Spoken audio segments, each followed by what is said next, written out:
पल भर में। हेलो माय डियर स्टूडेंट्स, तो कैसे हैं आप लोग। आई होप आप सभी बहुत ही अच्छे होंगे और आपकी पढ़ाई बहुत ही अच्छी तरीके से चल रही होगी। आशा करता हूँ आप सभी बहुत ही अच्छे तरीके से पढ़ रहे होंगे। तो welcome back to my YouTube channel online English Gurukul. तो स्वागत है आप लोग का हमारे इस YouTube platform online English Gurukul पे। तो चलिए आज मैं उसके आगे पढ़ाता हूँ, जो इतिहास पढ़ाता हूँ बाबू। डेली मैं आपको 5-10 क्वेश्चंस, वीडियो लंबा ना हो जाए क्योंकि लंबा समय तक, ज़्यादा समय तक कोई देखता नहीं है बाबू। 5-10 मिनट तक सभी लोग देखिएगा, इतना विश्वास है। चलिए तो आज मैं उसके आगे समझाता हूँ। सबसे पहले एक अच्छा साथी हो जाए। चलिए एक अच्छा से लिख देता हूँ।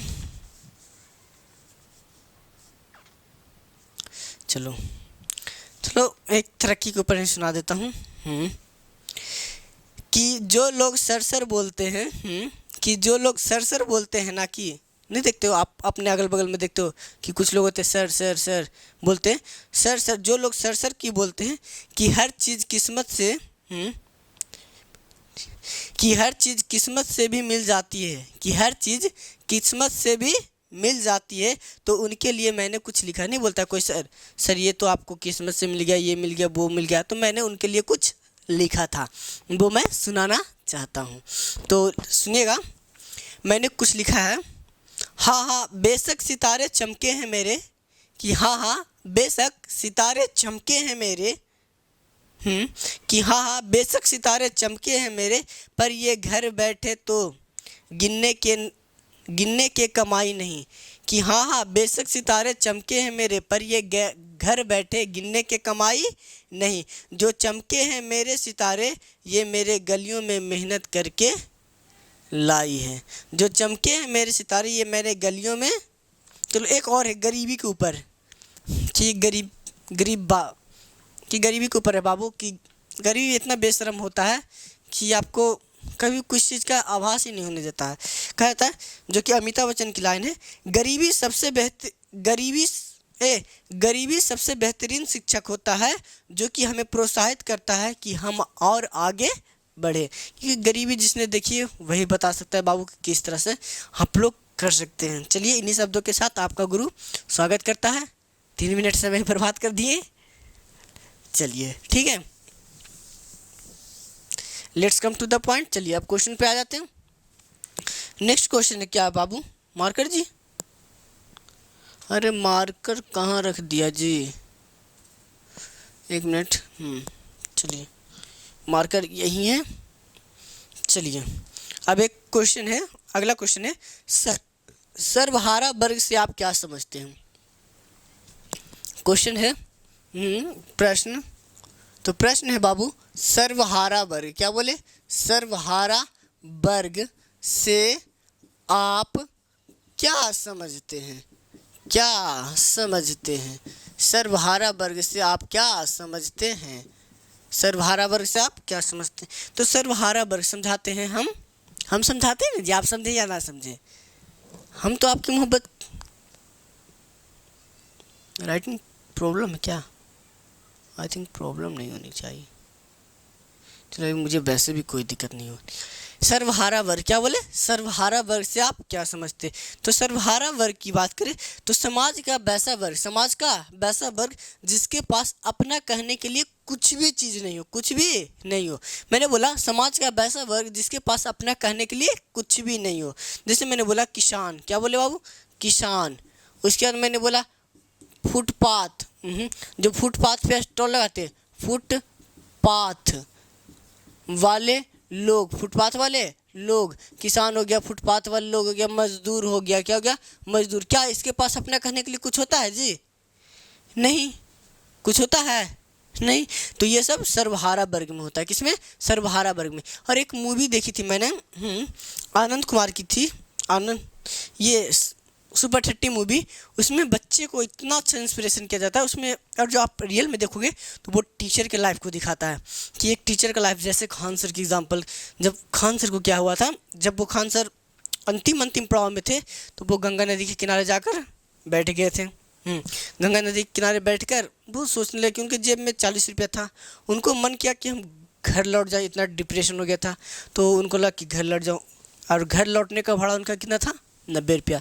तो सर वहीं गंगा किनारे बैठे बैठे गए अपने रूम, खुलाए तो बोला कितना बज गया, तो वो बोले कि 10, 9, 10 बजा होगा। तो वो मकान मालिक था, वो गरमा के बोला देखो तो 9, 10 बजा है। बज गया था बाबू 2, 2:30 बज गया था। तो उस दिन बहुत डिप्रेशन में होते होते फिर दोस्तों ने साथ दिया। सीधी सी बात है, अगर जो आपको कोई साथ दे रहा है तो आप उसके साथ को एक्सेप्ट करो, ना कि उसे अच्छी करो। तो सीधी सी बात है, मैं इतना जानता हूँ कि आपको और जो कोई ज़िंदगी में कोई साथ देगा तो वो है दोस्त, आपके माता पिता जो भी साथ दे रहे हैं, इवन आपकी जीएफ भी साथ दे रही। कनिष्क कटारिया ने तो बोल दिया था, सीधी सी बात है कि मेरी तरक्की के पीछे किसका हाथ है, तो जीएफ का हाथ है। तो वही बताता हूँ कि सर्वहारा वर्ग की बात करें तो समाज का वैसा वर्ग जिसमें लोगों के पास अपना कहने के लिए कोई भी चीज़ नहीं, उसे क्या कहते हैं, सर्वहारा वर्ग। जैसे मैंने बोला किसान, फुटपाथ वाले लोग, मजदूर, तो ये सब ऐसे वर्ग है जिसके पास अपना कहने के लिए कुछ भी नहीं है, ये समाज का सर्वहारा वर्ग है। बात हो गया, चलिए ये लिख लीजिए। अगला है रूसी क्रांति के किन्हीं 2 कारणों का वर्णन करें। इसको मिटा दें। चलो अगला कह रहा है जदि बरियारी दी नहीं। चल बाबू, अरे खान सर की ज़िंदगी में तो स्ट्रगल ही स्ट्रगल था, अभी ना स्ट्रगल के लिए कोई चमकता भी नहीं है बाबू।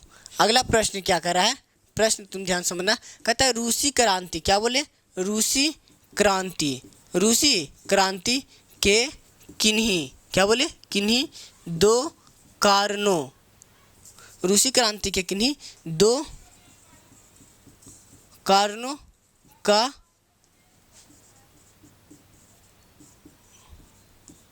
वर्णन करें। रूसी क्रांति के किन्हीं 2 कारणों का वर्णन करें। तो आप लिखिएगा रूसी क्रांति के किन्हीं 2 कारण निम्नलिखित थे। क्या है, निम्नलिखित है। तो पहला कारण है बाबू जार की निरंकुशता। अब ध्यान समझना, तो प्रथम विश्व युद्ध के बाद, मतलब 19वीं शताब्दी में, कब बाबू, 19वीं शताब्दी में था जो शब्द प्रथम विश्व युद्ध के बाद पूरा यूरोप बदल गया।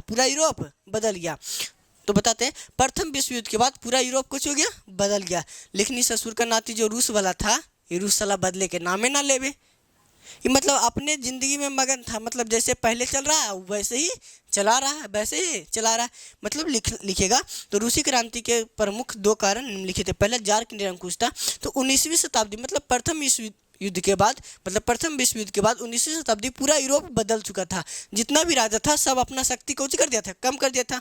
लेकिन इस साला रूस का जो राजा था वो अभियो 18वीं शताब्दी में जी रहा। 18वीं शताब्दी में वो दैवीय सिद्धांत, मतलब जादू, टोना, टोटका, ये सब में विश्वास रखता था, जबकि पूरा देश अपना शक्ति कम कर दिया। लेकिन ये जो रूस था अपना शक्ति कम करने का नॉमिनल है। जो रूस का सरकार था वो अपना शक्ति कम करने का नॉमिनल है। वो अपने देश में किसी प्रकार का कोई सुधार नहीं करना चाहता था और वो अपने अकॉर्डिंग शासन करना चाहता था, जिसके कारण वहाँ की जनता ने क्या कर दिया, विद्रोह कर दिया। यही कारण है कि पहला विद्रोह का कारण हो गया। दूसरा है मजदूरों की दयनीय स्थिति। दूसरा कारण है बाबू मजदूरों की दयनीय अवस्था। तो मजदूरों की दयनीय अवस्था से हम समझाते हैं। तो मजदूरों को अधिक समय तक के काम करा लेता था ये जो रूस का सरकार था। इस ससुर के नाते क्या करता था, मजदूरवन से जो मजदूर लोग होते थे वो जबरदस्ती, मतलब अधिक समय तक जबरदस्ती मतलब अधिक समय तक क्या कर लेता था, काम करा लेता था। और काम कराने के बाद साला के सैलरी देना चाहिए, लेकिन साला सैलरी देता ना था, और देता था तो इतना कम देता था कि जिससे कि बेचारा के घर का पालन पोषण, जैसे मान लीजिए हम ही 10 घंटा खटे, अब ओरे में हमारा 5,000 रुपया देवे तो हम उतना तो अपन साला खुद के खर्चा ना निकालेंगे, घर के तो बात की बात है। और फिर पता नहीं फिर बीवी आ गया तो फिर वो का टेंशन अलग, वो कहेगा कि मेकअप दे, दिस दे, डेट दे, तब फिर कहाँ बेटा।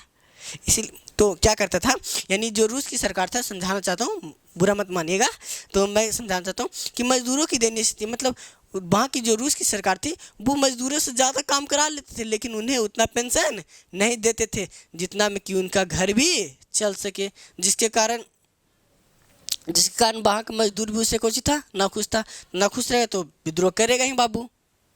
बात समझ में आई, लिख लीजिएगा। अरे बात समझ में आया, एकदम ठेठ भाषा में समझ में आ रहा है, नहीं तो पल्ले तो फिर फोड़ दो हम।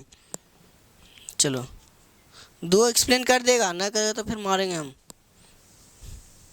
एग्जाम में कैसे भी वहाँ भले ना पढ़ाएं, लेकिन जहाँ से भी पढ़ा रहे हैं पढ़ेगा, है ना। तो फिर तो अंतिम में है ही ना है जी।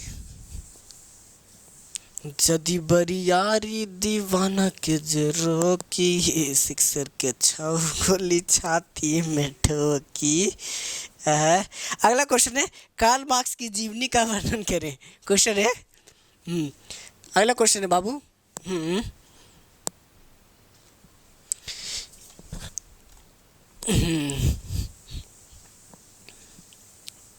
चलो बाबू, अस्थिर से सब चीज़ समझो, सब चीज़ पढ़ोगे तो आराम से सीख जाओगे। बस खाली सीखते जाओ, बाकी तो करना है जो करोगे ही। अगला क्वेश्चन है, कार्ल मार्क्स की जीवनी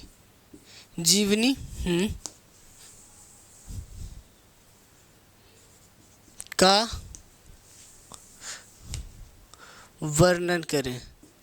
वर्णन करें। कार्ल मार्क्स की जीवनी का वर्णन करें। ये 2 क्वेश्चन इतना ही करा दूंगा, उसके बाद फिर अगला नेक्स्ट वीडियो, अब छोटे छोटे वीडियो डालूंगा। कार्ल मार्क्स की जीवनी का वर्णन करें। अब कार्ल मार्क्स की जीवनी को जितना भी क्वेश्चन कराएं, लेकिन आपको याद हो जाना चाहिए।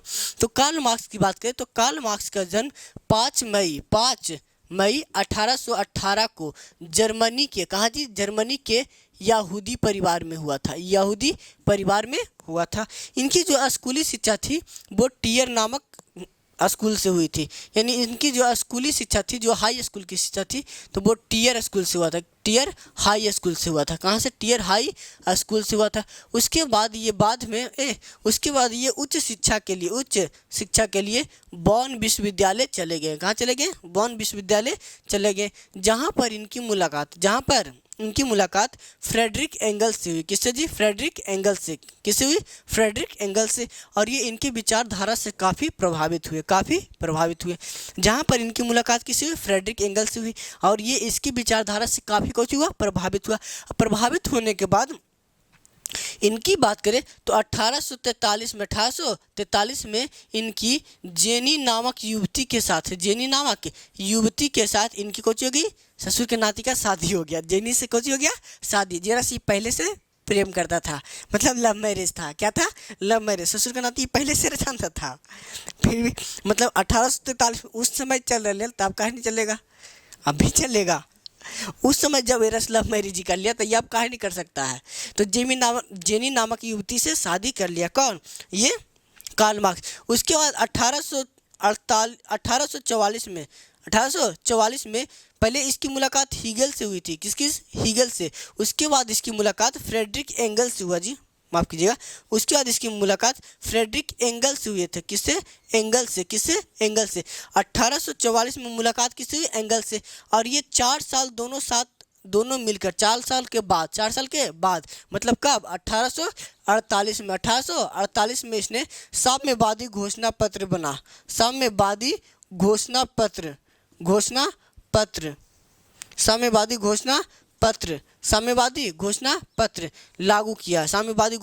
लागू किया। कब? 1848 में। किसने? फ्रेडरिक एंगल्स के साथ मिलकर। कौन? Karl Marx. दोनों ने मिलकर साम्यवादी घोषणा पत्र लागू किया, जिसे आधुनिक समाज का जनक भी कहा जाता है। जिसे आधुनिक समाज का क्या कहता है? जनक। आपसे पूछेगा कि आधुनिक समाज का जनक किसे कहता है, तो साम्यवादी घोषणा पत्र को। इसको हम लोग आधुनिक समाज का जनक भी कहते हैं। आधुनिक समाज का जनक भी कहते हैं। और उसके बाद इनकी एक पुस्तक थी दास कैपिटल। क्या था? दास कैपिटल, जो कि 1867 में दास कैपिटल दिखाई दे रहा है। दास कैपिटल नामक पुस्तक 1867 में प्रकाशित हुआ। क्या हुआ? प्रकाशित हुआ। इस पुस्तक को हम लोग साम्यवादियों का बाइबिल भी कहते हैं। इस पुस्तक को हम लोग साम्यवादियों का बाइबिल भी कहते हैं। बात समझ में आया? चलिए, यानी ये कार्ल मार्क्स की जीवनी का था। एक बार फिर से कर देते। कार्ल मार्क्स का जन्म 5 मई 1818 को जर्मनी के यहूदी परिवार में होता है। इनकी जो स्कूली शिक्षा थी वो टियर नामक विश्वविद्यालय में हुई। उसके बाद ये उच्च शिक्षा के लिए बॉन विश्वविद्यालय चले गए। बॉन विश्वविद्यालय गए, वहाँ पर उनकी मुलाकात हीगल से हुई। किससे हुई? हीगल से। ये उसके विचारधारा से काफ़ी प्रभावित हुआ। उसके बाद ससुर के नाते को मिल गया कौन? जेनी। जेनी मिला, प्यार मोहब्बत बढ़ा, तो उसके बाद 1843 में ये रसकोची कर लिया, शादी कर लिया। और शादी करने के बाद ये बर्लिन विश्वविद्यालय गया। कहाँ गया? बर्लिन विश्वविद्यालय। और बर्लिन विश्वविद्यालय में 1844 में मेरा मुलाकात किससे हो गया? फ्रेडरिक एंगल्स से। और ये फ्रेडरिक एंगल्स के विचार से काफ़ी प्रभावित हुआ। प्रभावित होने के बाद ये इसने क्या किया? प्रभावित होने के बाद 4 साल बाद 1844 में मिला, 44 4 48, 48 में क्या किया? इसने एक साम्यवादी घोषणा पत्र लागू कर दिया, जिसे आधुनिक समाज का कोच कहा जाता है, जनक कहा जाता है। और उसके बाद इनकी एक पुस्तक थी दास कैपिटल, जो कि 1867 में लागू हुई, 1867 में लागू हुआ, जिसे साम्यवादियों का बाइबिल भी कहा जाता है। ये इसका जीवन का वर्णन था। इन्हीं शब्दों के साथ आपका गुरु विराम देता है। आज के लिए ये इतना ही काफ़ी है बाबू। चलिए अब एक काक शायरी, नहीं पुरानी नहीं, चलो एक अच्छा सा है कि सीढ़ियाँ उन्हें मुबारक हो जिन्हें छत तक जाना है। ध्यान सुनिएगा कि सीढ़ियाँ उन्हें मुबारक हो जिन्हें छत तक जाना है, अपनी मंजिल तो आसमां है, रास्ता हमें खुद बनाना है। अब सफलता मिले या ना मिले ये तो मुकद्दर की बात है, लेकिन हम कोशिश ना करें ये तो गलत बात है। बहुत अच्छा, ये खान सर का था। और जनरली कहा जाए तो टीचर्स का लाइफ ही होता है बाबू, अपने स्टूडेंट की मोहब्बत। ठीक है, तो जब तक के जान इसमें जान देते रहेंगे आपके लिए हमेशा। सीधी सी बात है, कभी भी जिस दिन आदमी चला गया समझ लो कि सब चीज़ चला गया बाबू। ठीक है, इसलिए आप भरोसा रखें, कभी भी छोड़ के नहीं जाएंगे। तभी सभी को लव यू टू ऑल बाबू। तेरा मैं